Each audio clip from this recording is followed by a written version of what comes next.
of the Jessica Lynch convoy. He was there. And not only that, but we had this huge debriefing about what had happened and with that incident. And it was basically the full investigation disclosed to all of us. And the people giving the presentation didn't know that the convoy commander was actually in the room. And they began giving their opinion, their personal opinion about what happened. And it was brutal. And part of me was like, you know what, I had a horrible experience there. But this guy, his experience is not only just, you know, he experienced it, but it's been documented, it's been dissected, it's been memorialized. This is now his legacy. And I thought, things can always get worse. You know? So, it was tough. It was a tough experience. Well, it's certainly, I'm going to go to Trauma to Triumph in a minute, but it certainly obviously enables you to help others in ways that nobody else could. I believe that. I believe that I've gone through so many things. The reason I was a single mom, my husband was abusive. I got out of that situation, you know, in the issues in Iraq. I had a nervous breakdown by the time I went to Japan. I was engaged to be married, and my fiance left me at the altar. And I'm like, why, Lord, why? And so I had a complete meltdown and ended up doing another tour to Iraq where more bombs, more explosions, now closer to home, now closer, I can feel them now, you know. And so all this is going on and I'm like, okay, I don't know why. But now I do. Now I know.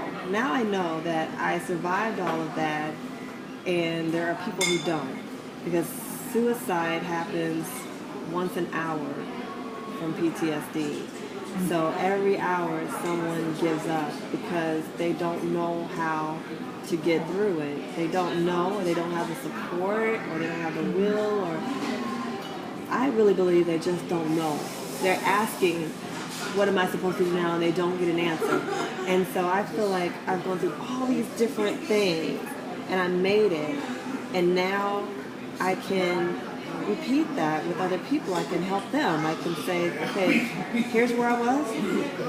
This is what I did. This is what I said. This is where I went. This is who I talked to. And you can do the same thing. Because all those things that were taken from me, and when I say things, I'm talking about bits and pieces of myself, you know, my identity, my joy, all these things in me that were taken, I got back 100-fold. I mean, I've gotten it all back, everything. So it's a process, and you just got to know that these feelings, these thoughts, and this, you know, this cacophony of sounds and all these things that are going on in your head that you're like, it's gonna be over. It's temporary. It's just temporary, and if you can get through all of that, your life is going to be so much better. It's exactly like getting out of that sandstorm and the air is so sweet. It is exactly like that. And so, you know, it's been sort of a metaphor for my life. Well, I want to ask you just one more question about your military career, just to basically document it for the purposes of the interview. And then I want to move to more questions about the PTSD and what you're doing today. So when was your first tour in Iraq? What years? That was 2003. And then you were in Germany for a while? And then did you come back home before you, or for a period? No. Or you went to Japan? Or Right. So I was in Iraq from 2003 2004. And then when I returned, I went back to Germany just to wait until my course started at Fort Lee, Virginia. So then I flew back to the States. I went to Fort Lee, and I went through that course. As soon as I finished that course, I went to Japan. So in Japan is where, you know, I had a nervous breakdown. But I also met my current husband there, and he's amazing. And So good thing you didn't marry the other guy. Thank you. Yes, it's a wonderful thing. And he is a great father and a great husband, and he is there for me, and he's supportive, and he cooks great Filipino food, and he's just cute. And so, you know, and then we have a 7-year-old boy together, and he has really helped me get through this, and he understands that PTSD is real, and PTSD can be severe at times, and then at times you forget you have it, and he gets me. That's good. That's what I love about him. That's good. That's important. Was he in the Army too? No, actually, my boss, when I was in the Army in Japan, hooked me up with him. He was my boss's brother-in-law, and he came from the Philippines to visit in Okinawa, and he had a party, and he said, "Chevalier, I want you at my party. My in-laws are coming in, and you know, I want to invite you." And of course, my boss invited me to his party, so you know, you gotta go. And so I went, and come to find out, the whole thing just to hook us up. Oh wow, that's neat. The whole thing. So well, he obviously had good sense, huh? yes, he's very, very wonderful man too. My former boss, now my brother-in-law, he's actually serving in not Kuwait, but Qatar. He's in Qatar, or Qatar, however you pronounce it. Yes, yeah. Qatar. Yes, so that's where he is now. Okay, so now when was your second tour that you did? Well, I left, when I left Japan, I joined the reserves because I wanted to spend more time with my little son, my new one. Mm-hmm. And so I joined the reserves, and I decided I would start an interior design business. And so I did that here in Houston, and it's called Chevalier Interiors, and it did very well. And then I got called to go back to Iraq, and that was in 2009. So in 2009, went back over there, and things were totally different. I mean, totally. It wasn't the, you know, vast wasteland it was before. Lots of buildings, lots of things built, but the biggest change was the bombings, where at first we had some Scud missile attacks, we had some small, you know, fire, but this was unheard of. And you know, after doing some research to verify this, Iraqis had no idea what a suicide bomber was till we got there. Hadn't even been invented. Wasn't even a such thing until Americans arrived. Had never even happened before. And so when we were there in 2003, there were little improvised bombs. The IEDs, improvised explosive device. And that is, I mean, it was like a little remote control, and they'd kind of hide it in bags or under trash or something, and it, you know, blow up the vehicle. Well, by this time in 2009, who needs an IED anymore? We don't need an IED. Now we have a suicide bomber who can go in strapped with tons of explosive and take out this whole block. Or we'll rig this bus or this car or multiple cars. So it had evolved tremendously by the time I went again. So is that how you were injured?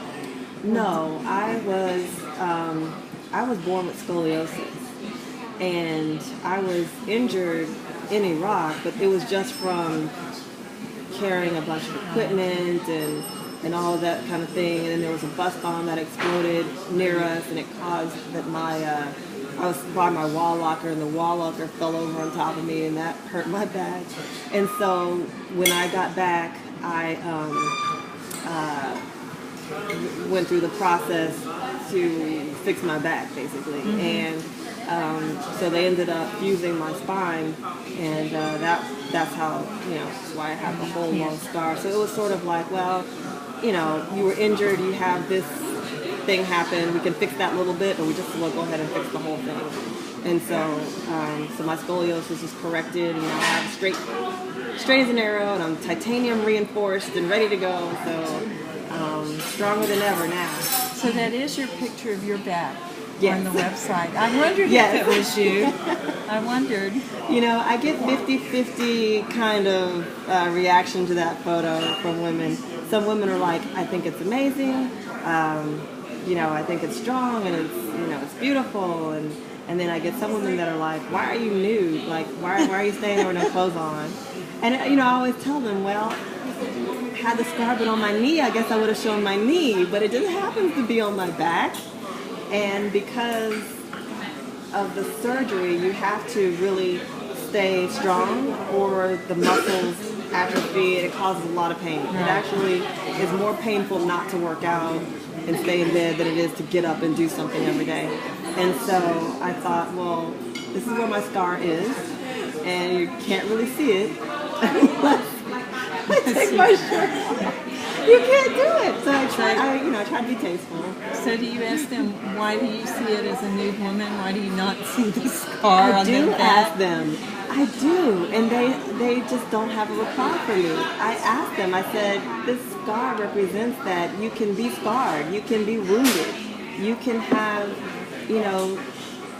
scars that you can't see, but you can still be strong, and you can still be beautiful, and you can still be proud of who you are. That's what it is to me. Yeah. And that's, when I took the picture, that's what I wanted to convey, that message. So, well, I think it conveys that to the people who are open to reading that message, obviously. Yes. If all you see is somebody without her clothes on, then you're not thinking about the message. Right. That's how I get it. Okay, so I want to ask you first, generally, the question that we talked about on the phone, about why you think we have more PTSD in this conflict, or why we're hearing about it more. Which of the two things is an accurate description? And then I want you to tell me about Trauma to Triumph and how you're working to address this need that's created. Okay, sure. So let's go back to 2012. So the VA received about 65,000 claims for PTSD in 2012. And those claims went all the way back to World War II. So PTSD is not new. Mm-hmm. It has a new name. Mm-hmm. I think before we might have called it shell-shocked or something like this. Mm-hmm. But it's been around. Mm-hmm. And when you really think about what PTSD is, which is basically any prolonged exposure to a traumatic situation, so near-death situations, or if you think about Katrina and people, were, homeless and living in the dome, and all of that prolonged exposure to things that are traumatic to you. Mm-hmm. That is all PTSD, and it couples with several symptoms. So you'll have nightmares, isolation, depression, anxiety. PTSD is basically if you're not living the life you were living, mm-hmm. you were going out and doing things and you were happy, and now you're no longer doing those things, you probably are suffering from PTSD. So I think what has happened now, and why we know more about it now, of course there are studies, first mm-hmm. of all, and I think that we're in a time where there's been sort of this paradigm shift, like people now look at a soldier as a human being and not a bullet stopper. Like we look at soldiering as, this is your career and you're doing something heroic for us, and we want you to be safe, and we want the best for you. Or say Vietnam, it wasn't the case, and it was more like, well,